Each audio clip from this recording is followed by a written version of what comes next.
안성환의 시사야.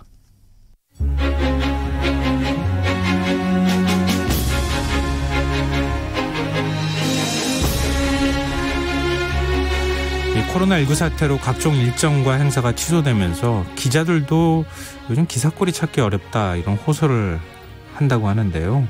문화유산 소식도 마찬가지라고 합니다. 근데 이런 가운데 지난주 부산 복천동 고분에서 40여 년 전 출토된 가야 유물 한 건이 보물로 지정되는 일이 있었다고 합니다. 복천동은 이미 여러 건의 유물이 발견된 지역인데요. 오늘 흔적의 역사에서는 복천동 고분군의 파란만장한 역사에 대해서 이야기 나눠보겠습니다. 경향신문 이기환 선은기자 나오셨습니다. 안녕하세요. 네, 안녕하세요. 예. 네. 이번에 보물로 지정된 유물 얘기부터 한번 해볼까요? 예, 1980년 12월에 복천동 11호 고분이라고 하는 데인데요. 거기서 출토된 거북이 장식이 달린 원통형 그릇받침입니다. 그리고 그 그릇받침 위에 올려져 있었던 그 목 짧은 항아리, 우리가 이거 단경어라고 하는데요. 너무 어렵잖아요. 그래서 이제 목 짧은 항아리라고 하는데요. 1500년 전 유물인데 완벽한 세트예요. 한 짝으로 출토가 돼서 이제 보물로 지정된 거죠. 1980년이라고 하면은 지금으로부터 한 40년 전 얘기잖아요. 네, 그렇습니다. 근데 원래 이렇게 유물이 보물 지정이 되는 게 시간이 이렇게 오래 걸립니까? 이거 원래 복천동 출토 유물 중에 5건이 이제 보물 지정이 이번에 됐어요. 요번까지. 근데 단일 고분군에서 5건 지정이다. 이건 굉장히 유례가 드물 건데요. 네. 1970년에 출토된 말머리 장식 뿔잔, 이거는 75년에 이제 보물로 지정이 됐는데 나머지 금동관, 칠두령, 갑옷 이런 것들은 2016년 그리고 지난해 보물이 됐고 요번에 이제 그릇받침이 됐으니까 되게 엄청 늦은 셈이죠. 왜 이렇게 늦었습니까? 이게 사실 아시다시피 가야가 이제 기원 전후부터 562년까지 한반도 남부 낙동강 유역에서 이제 연맹치 형태로 존재했다. 그리고 고대국가로 발돋움하지 못했다. 이런 이야기가 나왔잖아요. 네. 결정적으로는 또 김부식이 삼국사기를 편찬하는데 가야를 쏙 빼놓고 고구려 백제의 신라만 삼국사기라고 해서 이제 했지 않습니까? 그러니까 아무래도 후학들도 정사가 그러니까 이 가야사를 소홀히 달았던 거고, 그런데 이제 문재인 대통령이 취임한 이후에 우리가 너무 가야사 연구에 소홀한 거 아니야라는 요지의 발언을 한 이후에 가야사가 붐이 일어났는데요. 그래서 이제 연구도 활성화되고 발굴도 활성화되고 그렇게 됐습니다. 그럼 이게 사국사기라고 썼어야 되는 게 맞는 건가요? 그럴 수도 있죠. 네. 가야의 어떤 논란이 좀 있지만은요. 철기 문화가 가야가 굉장히 그렇죠. 강하고 그랬다고 하면은 당시 시대적 배경으로 네. 보면은 사국이라고 하는 게 맞았을 텐데 오히려 그게 잘못된 교육이 됐을 수도 있겠다 하는 문제 의식은 그 동안에 있었던 것 같은데요. 네, 그렇습니다. 이제 이렇게 가야 유물이 최근에 들어서 각광을 받는 것. 여러 가지 배경이 있을 수 있을 것 같아요. 그렇습니다. 그런데 이제 요즘에 너무 가야붐이 일어나니까 여기저기서 가야 해요. 전라도에서도 가야형이다 그러고 이렇거든요. 그러니까 예산을 따기 위해서 좀 뭔가 이 가야붐이 일어난다면 이 또한 좀 경계해야 될 부분이고요. 1960년 70년대에 신라, 그다음에 90년대 이후에는 고구려사 너무 경도됐지 않습니까? 그럼 요즘 들어서는 또 지방자치 시대를 맞이해서 또 각 지역마다 자기에 맞는 그런 그 지역 고고학, 지역 역사 이렇게 이제 등장을 하고 있는 건데, 예를 들자면 요즘 전라도에 가야 유물이 많이 나온다 그래서 가야 영역이다 하는 거고, 그다음에 영산강 유역은 또 마찬가지로 그 지역에서는 마한이다 이러거든요. 그러면 백제는 어디 갔냐 이거죠. 그렇죠. 그러니까 그렇게 되니까 서로 이제 그렇게 지역에서 그렇게 하다 보면은 정작 우리가 알아야 될 백제사 이거는 또 충청도로 국한이 되고 이런 식으로 되는 그런 좀 잘못된 부분도 있죠. 이게 지역학을 연구하는 거는 굉장히 의미 있고 중요한 일이겠지만 이게 자꾸 관광산업 쪽으로 연결이 돼가면서 자꾸 지역사를 너무 이렇게 부각하려고 하는 것. 그 원래 가치평가보다 더 의도적으로 부각하는 것도 문제가 있다는 말씀으로도 느껴지는데요. 근데 부산 복천동 출토유물이 5건이 보물로 지정됐다 그러면 그럴 만한 자격이 충분히 있는 유물이라고 볼 수 있는지. 어떤 경우에서는 이거 대통령이 한마디 하니까 괜히 가야유저 그렇게 하는 거 아니야? 그런 정치적 목적에 대해서 의심하는 없지 않아 목소리가 있을 수도 있겠지만요. 제가 볼 때는 그 가야사 연구가 좀 부족을 그동안 했기 때문에 40년 동안 각광을 받아서 그렇지 못 받아서 그렇지 사실 복천동 유물은 사실 보물이나 국보가 될 자격이 충분하다. 원래 보물로 지정을 한번 하고 몇 년 뒤에 국보로 승격하는 게 요즘은 이제 이 차례거든요. 절차기 때문에 나중에 이제 이 유물 중에서는 국보로 될 수 있는 그런 가능성이 충분히 있습니다. 그러면 뭐 충분히 가치가 있다고 볼 수 있겠군요. 국보이기까지 나올 정도면. 근데 네. 지금 부산이 저도 부산 쪽을 그렇게 잘하는 편은 못 돼서 그런데 부산이 지역이 아닌 분들이 많아서 복천동은 어떤 곳입니까? 여기가? 혹시 그 고스여라 금수나라는 노래 아시죠? 예, 알죠. 그러니까 우리가 노래를 못 해갖고 노래를 부를 수는 없지만 다 아실 거예요. 그런 건데 한국 전쟁 당시에 부산으로 피난 왔던 분들의 애환이 담긴 노래다라고 하는 거고요. 네. 사실 그렇게 무작정 고향을 떠나와서 부산으로 내려갔을 거 아니에요. 거기 이제 단 한 평의 땅이라도 있으면 거기에 막 판자촌이라도 짓고 살았을 거 아닙니까? 예. 근데 그 중에 한 곳이 바로 이제 부산의 복천동 구릉이었다고 하는 거죠. 그러면은 우리가 지금 많이 요즘에 부산에 막 이렇게 그 집들이 산비탈을 위해 막 이렇게 촘촘하게 지어진 과거로 말하면 판자촌. 그렇죠. 그 지역 지금으로 말하면 약간 부산의 구도심 같은 국제시장이 있고. 혹시 그러는? 판자촌 안 살아보셨죠? 제가 살아보진 않았고요. 저는 사실은 이 청와대 옆쪽에 그 판자촌에 살았어요. 청운동 판자촌이라고 하는 데인데요. 거기 어린 시절을 거기서 이제 자랐죠. 근데 사실 60, 70년대 사회 분위기를 저는 경험을 했거든요. 전후 세대지만. 그래서 이 칸막이 방을 사실 학고방이라고 옛날에 그랬고 일본말로 상자잖아요. 학고가. 그리고 사실 그 타마구라고 하는 그런 용어가 있어요. 예전에 저는 어릴 때 듣던 용어인데 아스팔트 찌꺼기를 이렇게 발라가고 종이에 그러면 코팅이 돼 있어서 비가 이렇게 물이 안 셉니다. 종이를 이렇게 올려놓으면. 그래서 종이에다가 이제 그 종이를 지붕에 올리고 돌을 거기다가 얹어놓으면은 비가 안 새요. 그게 이제 그 일종의 판자촌의 기본이거든요. 학고방이라고도 하는 그런 건데. 그러니까 그런 이 방들에서 판자촌에서 이제 피난민들이 살았던 거죠. 그러니까 현대 역사하고도 굉장히 관련이 있는 곳이네요. 복천동이. 그런데 이런 복천동에서 유물이 쏟아진 이유는 뭘까요? 구릉이라는 게 사실은 선사시대 때도 보면 사람이 전망이 좋잖아요. 살기가 편한 곳이 구릉이거든요. 그럴 수가 있고 또 하나는 뭐냐면 구릉이니까 뭔가 이게 봉긋한 느낌이 있는데 그렇다면 거기가 무덤이 있을 가능성이 있다라는 건데 여기 이게 복천동 구릉은 기원 후 2세기부터 기원 후 7세기 사이 그러니까 500년 정도 동안의 그런 가야인들의 공동묘지였던 거를 몰랐었던 거죠. 그거 어떻게 공동묘지라는 걸 알게 된 거예요? 이제 피난민들이 살다가 1969년부터 정비를 해야 된다라는 의미가 있어서 사업이 벌어져서 이제 그게 그 무허가 판자촌을 민간인들이 불화하기 시작했습니다. 좋은 말로 택지 공사죠. 땅을 파다가 토기편들이 막 와르르 나오는 거예요. 그러니까 이제 공사장 인부들이 무덤방에서 나오고 있는 그런 유물들을 너도나도 무단 반출하기 시작을 했습니다. 근데 그거를 본 새마을 지도자가 극적으로 보고서 그걸 이제 동래구청에 신고를 한 거죠. 그러니까 일종의 피난민촌 사람들이 아주 밀집돼서 살던 지역에서 유물이 쏟아졌으니까 소문이 금방 삽시간에 퍼졌겠네요. 그렇습니다. 그래서 정식 발굴이 신고된 지 나흘 만에 시작이 됐는데 발굴장에는 동네 주민들 그리고 소문을 듣고 구경 나온 부산 시민들로 인산인해 아수라장을 이뤘다고 하는데요. 서로 먼저 발굴장에 가보려고 동네 사람끼리 싸우고 또 때로는 유물을 발견한 것 어떤 놈이 신고했어 막 이렇게 행패도 부리고 술 마시고 그리고 그래서 이 발굴 작업에 굉장히 큰 어려움을 겪었다고 하는데 그래서 할 수 없이 경찰관들이 지키는 가운데 발굴 작업이 진행됐다고 합니다.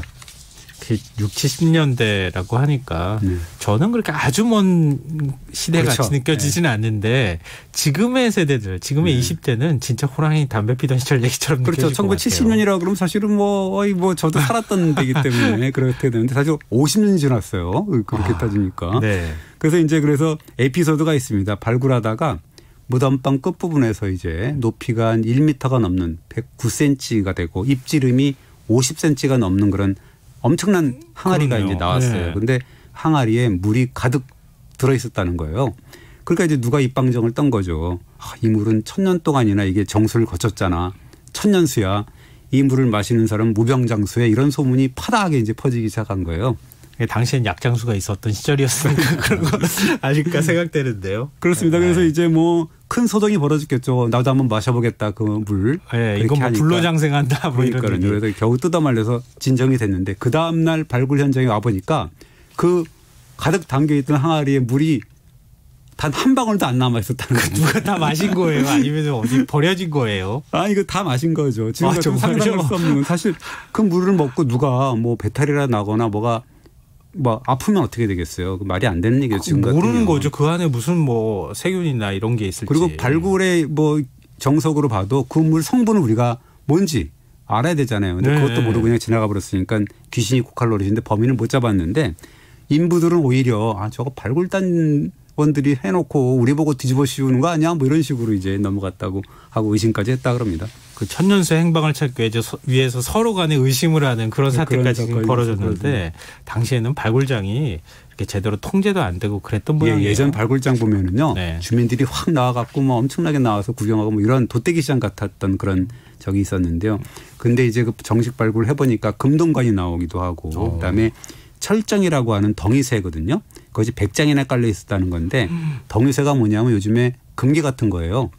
그 시대는 철이 엄청나게 귀했을 철개죠. 철개인데 그것이 이제 지금의 금괴처럼 화폐로 유통되기도 했고 철개 재료도 됐거든요. 금괴도 똑같잖아요. 예. 금괴도 화폐도 되기도 하고 그걸로 요 금 제품도 만들기도 하지 않습니까? 요 무덤에서 나온 철기 유물을 보면 이 철괴로 만들었다는 거죠. 문제 요 철괴로 제작을 했다라고 이제 분석이 나왔습니다. 아, 그러면 굉장한 부를 축적한 그렇죠. 그런 사람들이 네, 살았다는 네. 얘기가 되는 건데 네. 지금 그럼 철개로 만든 거, 철로 만든 게 보물로 지정이 된 거예요? 아니, 그 이제 처음에는 네. 이 말머리 장식 뿔잔이라고 하는 그 쌍둥이처럼 이 두 점이 이렇게 돼 있는데 네. 이 두 점이 왜 이제 보물이 처음에 됐냐면 동서교류의 흔적이다라는 건데 요 뿔잔이 고대 그리스 페르시아에서 확인되는 리톤이라고 하는 뿔잔과 되게 연상시킨다 그래서 아 이거 예전부터 가야 시대 때부터 이게 동서교류의 흔적이구나라고 해서 이제 급히 이 보물이 지정이 됐습니다. 그 말씀하시니까 제가 생각나는데요. 네. 소뿔 이렇게 잘라가지고 거꾸로 든 것 같은 잔 모양. 그렇죠. 그런 거죠. 서구에서 잔으로 많이 옛날에 사용했다는. 그게 지금 그 먼 거리를 이동해서 우리나라한테 영향을 준 그런 흔적이라고 이제 분석이 되고 있어요. 아, 그렇군요. 다 말씀 듣다 보니까 또 그런 생각이 드는데 이 복천동 발굴이 80년에 있었다고 하셨는데 이번에 보물이 된 지정이 된 유물도 그 년도에 발굴이 된 거죠? 아까 말머리 장식 뿔잔 발굴된 게 69년이고 그 후로도 이제 간헐적으로 조사가 되다가 1980년에 그 복천동 구릉 지역의 한 부분이 또 택지 개발이 됩니다. 그래서 이제 연립주택 한 400여 가구를 짓는 그런 택지 이 공사가 이제 벌어지게 됩니다. 그 어떻게 문화재가 쏟아진 곳인데 연립주택 공사 허가를 내줬다는 것도 좀 신기해요. 지금 시각으로 보면. 그때는 문화재조사하고 뭐고 막 밀어버리는 그런 상황이에요. 불도저로. 사실 제가 한 20년 전만 해도 문화재를 맡고 있었는데 그때도 막 이렇게 막 불도저로 막 깨고 파괴하고 그런 뉴스가 좀 있었고 그랬거든요. 뭐 그러니까 40년 전이면 뭐 마땅했겠죠. 어쨌든 간에 그때 부산시 문화공보부 소속 문화재 관리관이 현장에 가서 주민들을 설득을 하고 이거 뭐 조금 시험 발굴이나 좀 해보자. 얼마 없을 거다. 그냥 별거 없을 거라고 이제 얘기를 설득을 해서 했는데 보니까 도굴되지 않은 무덤의 흔적을 발견한 거예요. 그래서 이제 이거는 정식 발굴 조사가 불가피해진 거죠. 그럼 지역 주민들 조합원 입장에서는 조금 좀 속상했겠어요. 그 연립주택 짓는데 굉장히 힘들었겠어요. 그렇죠. 거의 뭐 이게 뭐 지표에서 한 2, 3m 파보니까 정말 이 도굴되지 않은 고분 2기가 발견이 됐는데 이 덮개돌 한 개 무게가 3톤 정도 되는 그런 뭐 어마어마한 덮개돌로 밀봉을 하니까 도굴이 없었던 거죠. 그러니까 뭐 거의 얼마나 많은 유물이 있다는 걸 우리가 상상을 할 수가 있기 때문에 유적 보존 얘기가 이제 솔솔 피어나오고 그래서 조합원들 입장에서 보면 열도 받고 그래서 뭐 거칠게 항의하고 멱살잡이까지 이제 막 이 공무원들 막 해가서 어떤 경우는 이 흥분한 조합원이 막 호미를 휘둘렀는데 그 공무원 그 귀밑을 살짝 스치는 뭐 그런 상황까지 갔었다 그럽니다. 큰일 날 뻔했네요. 그렇습니다. 예전에는 뭐 우리가 뭐 집에 대한 애착 이것이 예전이나 지금이나 또 같잖아요. 그래서 부산시에서 대안을 마련해 가지고 이제 뭐 토지 매입을 하고 그다음에 대토라 그래 갖고 그 살 곳을 만들어 줘서 이제 수습을 하고 정식으로 이제 발굴을 하기 시작했다 그럽니다. 그래서 이제 거기서 지금 이렇게 보물급 유물들이 나왔다 이런 말씀이신데요. 그렇습니다. 그래서 뭐 10월부터 그때 80년 그때 이제 요번 보물로 지정된 그런 4건 최근에 4건이 그때 발굴된 건데 뭐 하여튼 이게 선전등으로 비춰보니까 뭐 이게 도굴되지 않은 고분 그랬더니 뭐 감동이었다라는 건데 거기에 보면 뭐 이 철도 레일처럼 생긴 덩이새 아까 같은 거 네. 레일처럼 깔려 있고 가지방울이 보이고 칠두령이라는 건데 그런 뭐 칠두령은 뭐예요? 칠두령 뭐냐면 가지방울이 7개가 달려 있어서 그걸 흔들면은 딸랑딸랑 거리는 거죠. 나무에 이렇게 딱 얹어놓고 아마 딸랑딸랑 걸었을 텐데 우리가 이 제정일치 시대 그러니까 청동기 시대 지도자가 이제 그런 방울을 흔들면서 뭔가 주술적인 의미로 하늘의 귀신을 부르듯했다.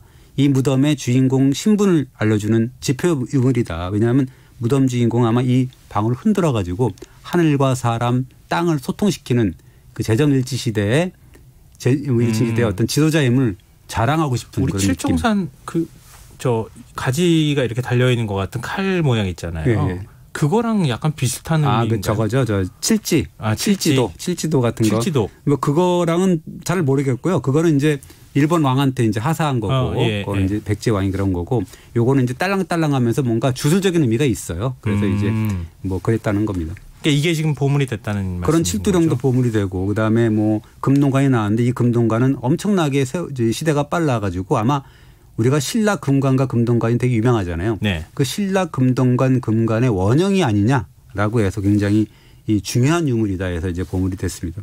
방금 전에 제가 모양이 비슷한 것 같아서 칠지도 그거 말씀을 꺼냈는데 일본의 임나 일본 부서를 깨부수는 뭐 이런 유물이라고 평가받는다면서요? 그게 있습니다. 그게 뭐냐면은 이제 이 금동관이나 금관은 신라 유적에서 많이 나오고 이 복천동 고분은 복천동 고분만의 특색이 있는 유물이 있는데 그것이 바로 이제 철제 갑옷 세트인데 전체적으로 우리나라에 출토된 그런 철제 갑옷이 삼국시대 한 33점인데 복천동에서만 22점이 확인이 됐는데요. 이것이 왜 임나임 일본 부서를 폐기하고 관련이 있냐면 그때까지는 그 일본산 갑옷이 원조다라고 많이 했어요. 그런데 곧 이 복천동에서 나온 갑옷들을 보니까 4세기 때 가야 사람들이 제작한 이 순수 첨단 국내산 갑옷이 나왔는데 이거는 거의 뭐 일본보다 훨씬 더 선진적이고 그래서 오히려 우리나라 갑옷이 일본으로 수출된 거다. 내려준 거다라는 거죠. 그러니까 임나 일본부라는 거는 말이 안 되는 거 아니냐. 그렇죠. 일본이 와서 우리를 가르쳐주거나 건 말이 안 돼. 이런 어떤 그런 이 설이 이제 나와서 임나 일본부 설의 폐기에 결정적인 역할을 한 그런 유물이 된 거죠. 그러니까 지금 거기에는 현대사뿐만 아니라 가야사까지 다 담겨 있는 그렇습니다. 그런 지역이네요. 또 원래 신라는 금동관 금관이 주잖아요. 근데 가야는 철제 의미로서 아까 얘기했듯이 철의 왕국이라는 그런 네임이 있지 않습니까? 그런 의미에서 아주 중요한 그런 고분이 되겠습니다. 역사는 그 자체만 보는 게 아니라 그 안에 담겨 있는 여러 가지 스토리를 우리가 발견하는 거 그렇습니다. 아닐까 생각이 듭니다. 흥미로운 얘기였습니다.